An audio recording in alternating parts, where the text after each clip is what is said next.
आप एक ट्रेडर हैं या इन्वेस्टर, पहले व्हाई बहुत ही स्ट्रांग बनाना होगा, तब आपका हाउ क्लियर होगा, right? If you have a strong why, right, if your why is compelling, only then you will find how to do it, right? तो अगर आप एक इन्वेस्टर हैं तो आपके तरीके अलग होंगे, या अगर आप एक ट्रेडर हैं तो आपके तरीके अलग होंगे।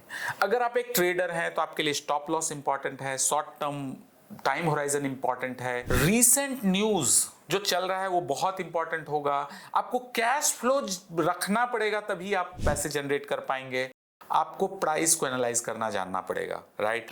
एंड आपको ये बिलीव करना होगा कि शॉर्ट टर्म में मार्केट हमेशा सही होता है, राइट? अगर आप एक इन्वेस्टर हैं तो आपके तरीके ठीक उल्टे होंगे, राइट? आपको होल्डिंग सीखना होगा, आपको लॉन्ग टर्म का गेम खेलना होगा, आपका टाइम होराइजन हमेशा लंबा होगा, राइट? और आपको कैश फ्लो को इन्वेस्ट करना होगा, आपको वैल्यू एनालाइज करना होगा, राइट? यहां पे एक डिबेट आता है कि शॉर्ट टर्म ट्रेडिंग और लॉन्ग टर्म इन्वेस्टिंग दोनों में क्या डिफरेंस है। मैं वही समझाने की कोशिश कर रहा हूं आपको। इन्वेस्टर और ट्रेडर के बिहेवियर बिल्कुल अलग अलग होते हैं, दोनों सेम नहीं होता।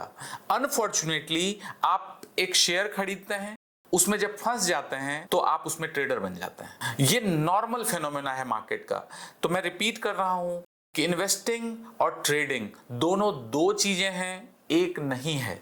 और आपको पहले ये डिसाइड करना होगा कि आप एक इन्वेस्टर हैं या ट्रेडर हैं। तो ट्रेडर हैं तो ट्रेडर की तरह बिहेव कीजिए, और इन्वेस्टर हैं तो इन्वेस्टर की तरह बिहेव कीजिए। आप में दोनों आत्माएं नहीं आ सकती।